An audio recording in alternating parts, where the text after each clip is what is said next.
CM కాకముందు అబద్ధమే, CM అయినాక కూడా అబద్ధం చెప్తే ఎట్లండి?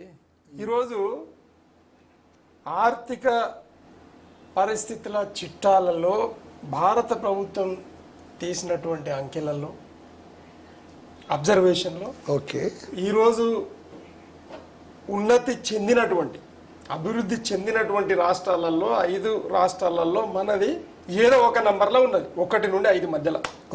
ఒకసారి 1 నంబర్ వస్తే ఒకసారి 2, ఒకసారి 3. ఇది నెలల వారీగా సంవత్సరాల వారీగా మారుతూ ఉంటుంది. అంటే అలాగే అప్పులలో ఉన్నటువంటి రాష్ట్రాలలో కింది నుండి తీస్తే అది కూడా 5వ నంబర్లనే ఉంది చివరి. అంటే మరి ఈ అప్పులు నిజంగానే ఒక రాష్ట్రం దివాలా తీసింది అనడానికి సాక్షిభూతంగా నిలబడగలుగుతాయా? Question mark. సాక్షిభూతంగా నిలబడగలుగుతాయా సీఎం గారు అన్న ముచ్చట్ల కంటే? దీన్ని బట్టి మనకి ఏమర్థం అవుతుంది అని అంటే, పెద్దలు అంటారు కుర్సీ అనేది, అధికారం అనేది చాలా బాధ్యతాయుతమైంది. అది ఎన్నో అనుభవాలు ఉంటే కానీ ఆ బాధ్యతలు నెరవేర్చలేని పరిస్థితి. సో ఈరోజు ఆయన మాటలతోటే ఆయనంతలో ఆయన్నే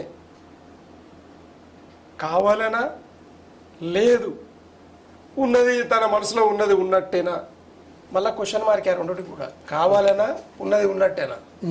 ఆయనకు తెలిసింది నిన్న చెప్పడం వల్ల దీన్ని అనుభవరాహిత్యమైనటువంటి ముఖ్యమంత్రి అంటారు. ఇంతకంటే ఇంకేం సాక్ష్యం కావాలి? ఆయన ముఖ్యమంత్రిగా అనుభవం లేదు కదా ఆయనకు. అదే కదా, ముఖ్యమంత్రిగా అనుభవం లేకుండా వచ్చండి, ఒక నాయకుడిగా లేదు. ఇప్పుడు యంత్రాంగం మంత్రాంగం అనేది ఉంటది కదా ప్రభుత్వానికి. ఒక్కడి కాదు కదా ముఖ్యమంత్రి అని, ఆయన ఒక్కడి కాదు కదా, ఒక సమూహానికి ఒక head. Is the only face of the government, voice of the government. అంతేగాని ఆయన్నే కాదు కదా మొత్తం శరీరానికి. ఇంత పెద్ద శరీరం అనే అంగానికి, రాజ్యంకు ఆయన ఒక పెద్ద. ఆయన తన ఇష్టానుసారంగా మాట్లాడడం వల్లనే వచ్చిన పంచాయతీ. కానీ రాష్ట్ర ఆర్థిక స్థితిగతిలో పంచాయతీ లేదు, రాబడిలో పంచాయతీ లేదు, పోబడిలో పంచాయతీ లేదండి. అంత బాగానే ఉంది, అంత బాగానే ఉంది. బాగానే ఉంటే ఇంత పెద్ద మాటలు ఎందుకు వస్తాయి? That is the creation. అది ఎందుకు క్రియేషన్ చేస్తా ఉన్నాడు అనేది అసలు ప్రజలు ఈ రోజు నిన్నటి నుంచి అదే చర్చలో పడ్డారు. తెలంగాణ ప్రజలంతా ఎందుకు రేవంత్ రెడ్డి గారు ఈ విధంగా ప్రవర్తిస్తా ఉన్నారు, ఎందుకు ఈ విధంగా అవాక్కులు చవాక్కులు, ఒక చిన్న పిల్లగాని తీరు, ఒక బాధ్యత లేనటువంటి వ్యక్తిలాగా మాట్లాడితే ఎట్లా? ఒక తెలవని పౌరుడిలాగా, అంటే రాజ్యం అంటే తెలియదు, రాజ్యాంగం అంటే తెలియదు, పరిపాలన అంటే తెలియదు అనేటటువంటి వ్యక్తిత్వం మాట్లాడినట్టు మాట్లాడడం ఎట్లా? నిన్నటి నుంచి క్వశ్చన్ మార్క్ వేసుకొని మాట్లాడుతూ ఉన్నారు తెలంగాణ సమాజం అంతా. ఈరోజు మేధావులంతా తలలు పట్టుకొని ఏంది ముఖ్యమంత్రి స్థాయిలో ఉండి పెద్ద ఆయన ఇట్లా మాట్లాడితే ఎట్లా? అంటే మొత్తము ప్రజాధనం అంతా ఈ ఉద్యోగస్తులు మాత్రమే తింటున్నారు అనేటంత సినిమాని క్రియేట్ చేయడం అవసరమా? మీరు గమనించండి, ఆయన ఉద్యోగస్తులకు సూచిస్తా ఉన్నాడు, ఖజానా ఖాళైపోయింది, మన దగ్గర డబ్బులు లేవు, దయచేసి నన్ను సతాయించకండి, నన్ను కోస్తే కూడా డబ్బులు రావు. అది చాలా పెద్ద మాట. అది నన్ను కోస్తే కూడా డబ్బులు రావు. ఎవడు కూడా కనీసం తెలంగాణ ముఖ్యమంత్రి అంటే నాకు ఎవడు ఇజ్జత్ ఇస్తలేడు, ఎవడు అపాయింట్మెంట్ ఇస్తలేడు. విచిత్రమైన ముచ్చట్లు ఆయన మాట్లాడినాయి. అవి దాదాపుగా నిజంగా కూడా ఒక రాజకీయ కోణంలో ఆలోచన చేస్తే అవి ఏ వాదానికి కూడా నిలబడేయండి. అవి మంచి పద్ధతి కాదు ఆయన మాట్లాడిన మాటలు. అంటే క్షత్రియ గారు, ఇప్పుడు నేనేది ఏంటంటే, ఓకే మీరు అంటున్న మాట ఒక కోణంలో మంచిదే. అంటే ఏంటి, ఒక రాష్ట్ర పెద్దగా, ఒక బాధ్యతలు మోసుకున్న వ్యక్తిగా అంతగా కాడి కింద పడేసినట్టు మాట్లాడొద్దు, ప్రజల్లోన అధైర్యం నింపకూడదు, అధైర్య సమయంలో ధైర్యం నింపాలి, ఇంతవరకు మనం ఒప్పుకుందాం. అయితే ఇంట్లో పరిస్థితి ఇది అని చెప్పకుండా చివరికి ఎప్పటికో మొత్తం అంతా ఇల్లు పడిపోయేటప్పుడు పరిస్థితి ఇది అని చెప్పడం కంటే కూడా మొదటే చెప్తే ప్రజలు మేల్కొని ఉంటారు కదా. ఆ అంత్య నిష్ఠూరం కంటే ఆది నిష్ఠూరం మేలని ఆయన అనుకున్నారని ఎందుకు అనుకోకూడదు మనం? ఎగ్జాక్ట్లీ మంచి ఆలోచన. మనము ఒక పౌరుడిగా ఆలోచన చేసిన, మీరు ఒక మీడియా ప్రపంచంలో ఉన్నటువంటి ఒక బాధ్యతాయుతమైన వ్యక్తిగా ఆలోచన చేసిన, నేను ఒక పార్టీ తరపున మాట్లాడుతున్న ఒక పౌరుడుగా కూడా ఆలోచన చేసిన, దీన్ని సెంట్రలైజ్ చేస్తే కూడా మీరన్న మాటకే ఈరోజు ఆర్థిక పరిస్థితులలో పర్ క్యాపిటా 3,80,000 పైచిలుకల పర్ క్యాపిటా ఉంది దాదాపు. ఈరోజు భారత ప్రభుత్వం ఇచ్చిన లెక్క.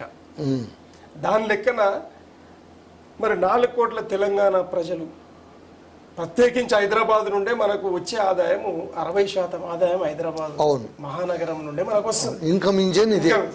అది రెగ్యులర్ ఉంటుంది, అది ఎట్టుపోదు. హైదరాబాద్కి సంబంధించినటువంటి ఇది విశ్వనగరము. ఆనాడు 13 సంవత్సరాల కాలంలో కూడా, ఏది పాల యుద్ధం నడుస్తున్న కాలంలో కూడా ఎప్పుడు కూడా పర్ క్యాపిటా పడిపోలేదు, బిజినెస్ పడిపోలేదు, రియల్ ఎస్టేట్ పడిపోలేదు, తర్వాత ఆ గ్రేట్నెస్ హైదరాబాద్ది పడిపోలేదు. కానీ ఈయన కావాలని పడగొడుతున్నాడా? దానివల్ల ఈయనకి ఏం లాభం ఉంది? దానివల్ల ఈయనకి ఏం లాభం ఉంది? అంటే కావలసిగా అంటున్నాడా అని. అంతే కదండి. ఆయనకి ఏం వస్తుంది లాభం? అదే కదా వచ్చింది. ఇప్పుడు అర్థం కాదు. ఇప్పుడు రాజకీయ కోణంలో ఆలోచన చేసినప్పుడు అందరికీ ఆలోచన ఏమొస్తుందంటే, ఒక ముఖ్యమంత్రి అయ్యుండి ఆ స్థాయిలో ఉండి ఒక కుటుంబ పెద్ద ఉన్నది ఉన్నట్టుగా చెప్తుండా, అబద్ధాలు చెప్తున్నాడా? సరే, ఉన్నది ఉన్నట్టే చెప్తుండు అనుకుందామండి. 1,70,000 కోట్లు అప్పెట్లా చేసినావు ఇప్పటికీ? ఇది ప్రజలకు చెప్పినవాను?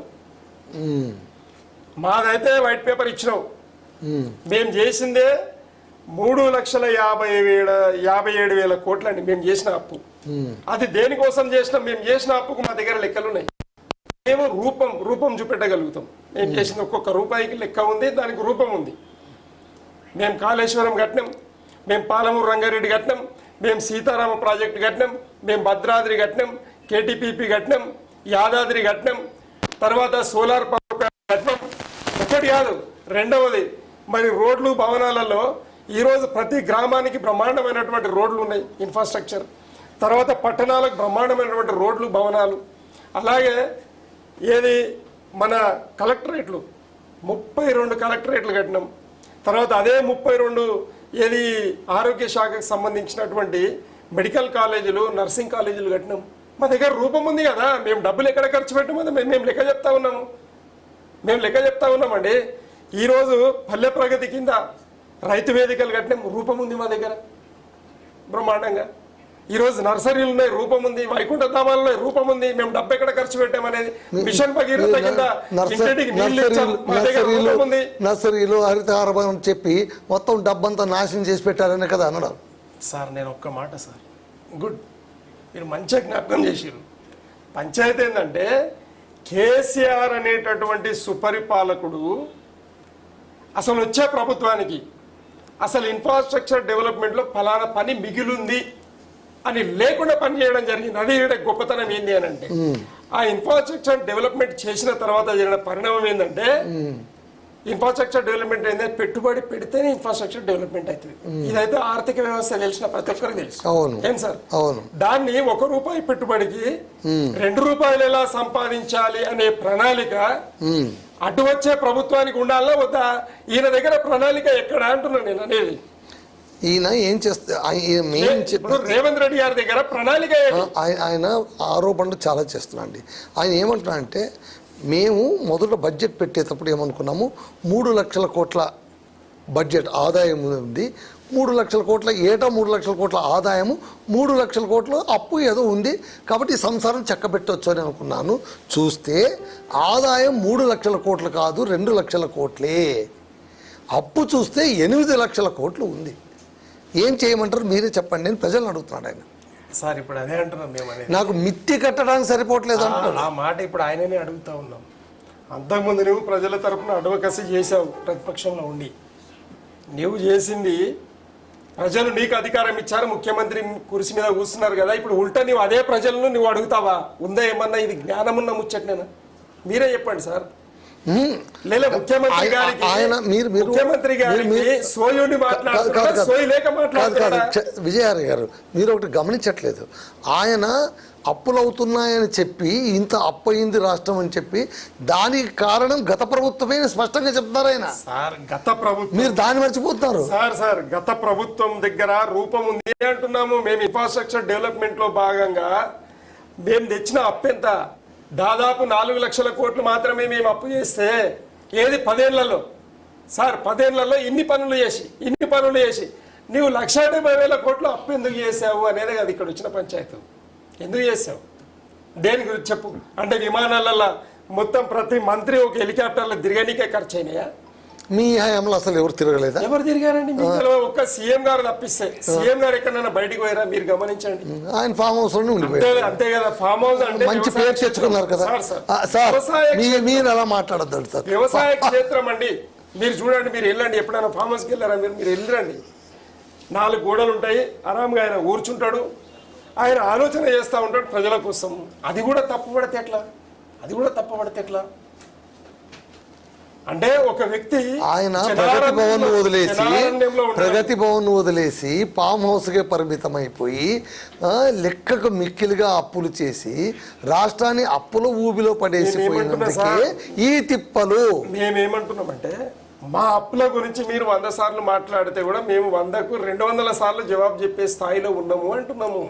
మేము అప్పులు చేసినాం బై, నువ్వేం చేస్తున్నావు? మరి నువ్వేం చేస్తున్నావు? తీర్చడానికి నాకు మిత్తి కట్టడానికి సరిపోవట్లేదు. ఆగండి. వచ్చే ఆదాయాన్ని పెంపుదల చేస్తే నీ ఉత్పత్తిని పెంచవయ్యా అంటే ఉన్న దీన్ని కూర్చుంటా అంటే ఎట్లా? ఇన్ఫ్రాస్ట్రక్చర్ ఎందుకు డెవలప్మెంట్ చేశాం? ఉత్పత్తి కోసం చేసింది. మీ కాళేశ్వరం కడితే దాని కథ ముగిసిపోయా? ఎవరు రాంగ్ కదా అది. రాంగ్ ఏమో. కాళేశ్వరం గురించి మాట్లాడితే ఏ తెలంగాణ ఏ పార్టీడన్నా కానీ కాళేశ్వరం గురించి ముందల కూర్చొని మాట్లాడాలి. ఇప్పుడు ఒక ఇన్ఫ్రాస్ట్రక్చర్ డెవలప్మెంట్ ప్రాజెక్టు ఏ గవర్నమెంట్ అన్నా చేయండి, అది ఎందుకోసం చేస్తారు? శాశ్వత పరిష్కారం కోసం చేస్తారు. ఈరోజు నీటి యుద్ధాలు వచ్చే క్రమంలో ప్రపంచంలోనే యుద్ధాలు ఏమన్నా జరిగితే వచ్చేటి అన్ని నీటి యుద్ధాలు జరిగే పరిణామంలో ఒక 100 ఏళ్ళు 200 ఏళ్ళు దూరదృష్టితోటి కేసీఆర్ గారు ఆలోచన చేసి ఒక టీఎంసీ ఎక్కువ అంటే నీకు అర్హత కావాలి, ఏడబెట్టుకుంటావా టీఎంసీ అడుగుతాం అనుకుందాం. మన రాష్ట్రానికి నీళ్లు సరిపోతలేవు సార్ అని కేంద్ర ప్రభుత్వాన్ని జలవనరుల శాఖను మనం అడగాలి అని అంటే మన దగ్గర ఒక అర్హత కావాలి. అర్హత ఏంది? నువ్వు నిల్వ చేసుకునే కెపాసిటీ ఎక్కడ ఉంది భయ అని అడుగుతాడు. అది బిఫోర్ చేసుకోవడం వల్ల రేపు పొద్దుగాల ఒక టీఎంసీ ఎక్స్ట్రా కూడా నిల్వ చేసుకోవచ్చు అనే దాంట్లో 3 టీఎంసీల లెక్కలు ఈరోజు కాళేశ్వరం కడితే, తర్వాత భవిష్యత్తును దృష్టిలో పెట్టుకుని కాళేశ్వరం కడితే కాళేశ్వరం గురించి ఓనమాలు రానటువంటి రాజకీయ నాయకులు దాన్ని తక్కువ చేసి మాట్లాడితే, దాని విషయంలో చర్చ పెడితే మొత్తం లేదండి భారతదేశంలో ఉన్న అన్ని పార్టీల ముఖ్యమంత్రులతోటి కాళేశ్వరం కరెక్టా కాదా అని పెడదాం. ఓకే క్షత్రి గారు, ఇంతసేపు మీరు మాట్లాడారు, మీ పార్టీని బాగా వెనకేసుకొని వచ్చారు. ఇప్పుడు మన శామ్యూల్ గారు మీరు అడిగిన ప్రశ్నకి ఉంది టైం ఉంది. రెండవది, 1,70,000 అప్పు మీరే చేస్తారు. మరి మీరు 1,70,000 అప్పు చేసి ఏం చేసిర్రు అనేది ఒక ప్రశ్న. రెండవది, నీవు ఎన్నికలు కాకముందేమో ఏమంటావు? మీరు మొత్తం అప్పులు చేసిర్రు అంటావు, వచ్చిన తర్వాత శ్వేతపత్రం విడుదల చేస్తాం, మమ్మల్ని బద్నాం చేస్తావు. నీవు ఈ రోజు మళ్ళా ఉల్టా ప్రజలను నన్ను ఏం చేయమంటారని ప్రజలను అడుగుతారు. ఏ నాయకుడైనా అదే ఇప్పుడు ఏ నాయకుడైనా అడుగుతారు. ఉద్యోగస్తులే మొత్తం ప్రజాధనాన్ని కొల్లగొడుతున్నంత చూపెట్టి ఉద్యోగస్తులను అవమానపరచడం.